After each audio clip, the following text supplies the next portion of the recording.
Is this too little, too late?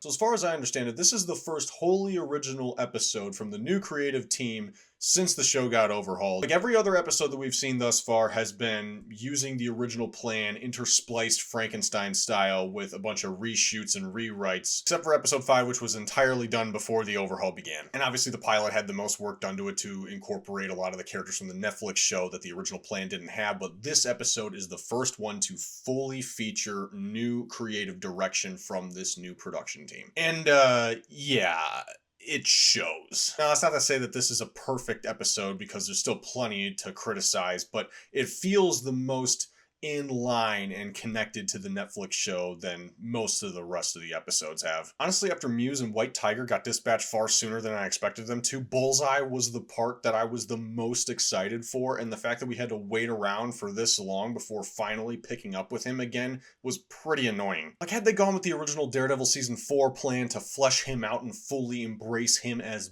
Bullseye, this season could have been so much stronger. Instead, we have to sit through a bunch of Disney Plus nonsense in between all the good stuff that we actually care about. It was nice seeing Matt and Dex interact outside their suits for once, and Matt bashing in Dex's head and then blaming it on him was pretty funny. He started smashing his face against the table. But okay, as far as I understand it, Bullseye has killed someone in the comics with his tooth before. Like, that scene where he does that is a rip from some comic. I'm not an expert on which one it is, but apparently that happened in the comics before. But the way it happens in this, really? Had he flung it at the guards with his hands, that would have been one thing. This dude can kill people by spitting stuff at them. Is he Superman with those lungs and lips? How do you even... I gotta say, Matt had some really interesting dialogue in this scene that I'm not entirely sure I liked all that much. Oh, sweetheart, what do you want me to do? You want me to get you out? You want me to file an appeal? That was funny, but also weird, and the whole... Thank you, counselor.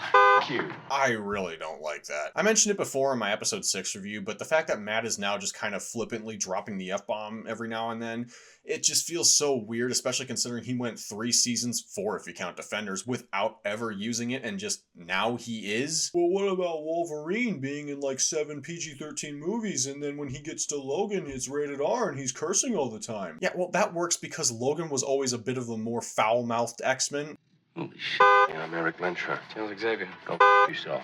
Go f yourself, pretty boy. And Logan was also a cynical deconstruction of the character that actually worked. This is Matt still in his prime, and there's no other explanation for this influx of foul language other than the fact that Disney just simply lifted the restriction. I know I'm ranting about Matt literally just saying the F word twice, but I don't know, it just feels really weird to me. Like, Batman Arkham Knight was rated M, but that didn't mean that Batman all of a sudden just started... You know what, I'm getting off topic. As for Heather, she's got to find out soon, right? Like, finale, she's got to know. I mean, come on. Matt was at a boiling point in this episode. Like, she keeps lambasting Daredevil for totally being in the wrong, despite the fact that he was there saving her, and he has the ultimate trump card, but he just refuses to play it. Vanessa being revealed to be the one who hired Bullseye to kill Foggy was, I mean...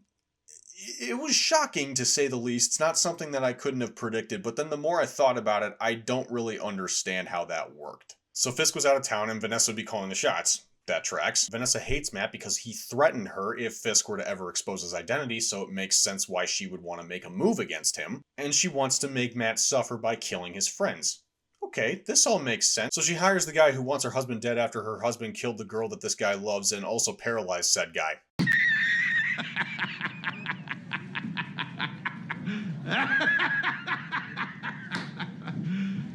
You serious? On what planet does Bullseye take that job? You're telling me he wouldn't just straight up kill her out of revenge for what Fisk did to him? And the end of the episode only reinforces this idea because he's literally seen trying to take Fisk out. Also, Matt gets shot trying to save Fisk because it parallels what Dex was telling him in the prison earlier. You know, in another life, you might be defending me. 'Cause that's what good men do, right? Defend their worst enemies. And you know, there's a lot weighing on Matt right now. You know where he should go to sort all that out and talk with someone who knows him on a human but also spiritual level? That's right. Perfect time to step back into the church. He goes to Josie's. He goes to Josie's and he talks with Josie and Cherry. This is getting frustrating, man. Oh, and the best part? Another episode without Daredevil in the suit. Great. Okay, but to be fair, there wasn't really a good opportunity for him to be in this suit. It wouldn't have made a whole lot of sense. It's just annoying because we've gone through so many episodes in this series already without him having a costume, and just to have yet another one is salt in the wound. Again, I know that I'm ripping this episode pretty hard right now, but I'm getting kind of nitpicky, and I just miss the Netflix show is all I'm trying to say with this. The consistency, the quality was so much better in that show, and while this isn't horrible, I just wish that it was up to par on that level. But this was so much better than some of the previous episodes, to say the least. Obviously, I was happy to see Bullseye again and see them do something with his character after we left off with him getting sentenced in episode 2. I like the discussion between Matt and Heather over vigilantes and whether or not they're actually doing any good. And I really like the fact that Kingpin basically gives Vanessa an ultimatum and shows that she's really the only thing reining him in, and the moment he doesn't have her anymore, he gets completely uncaged. Her shooting Adam wasn't so much a declaration of love for Wilson as much as it was a survival strategy on her part, just to ensure that he didn't go berserk and kill her. The whole ballroom scenery was really neat, and I really liked seeing Dex break out of prison and enact his plan in that area. But man, I can't believe Matt got shot. I sure hope he makes it. I guess we'll have to wait until next week to find out. Darn. But to put a ribbon on this one and give it a final score out of 10, I'm going to go with an 8. And I know that might seem kind of high considering how much I just criticized this episode, but at the same time, the worst of Daredevil is still a lot better than a lot of other shows, and I'm still enjoying it for the most part. I'm still invested, and I want this finale to conclude in a great, meaningful way. I'm really hoping they don't rush it or anything.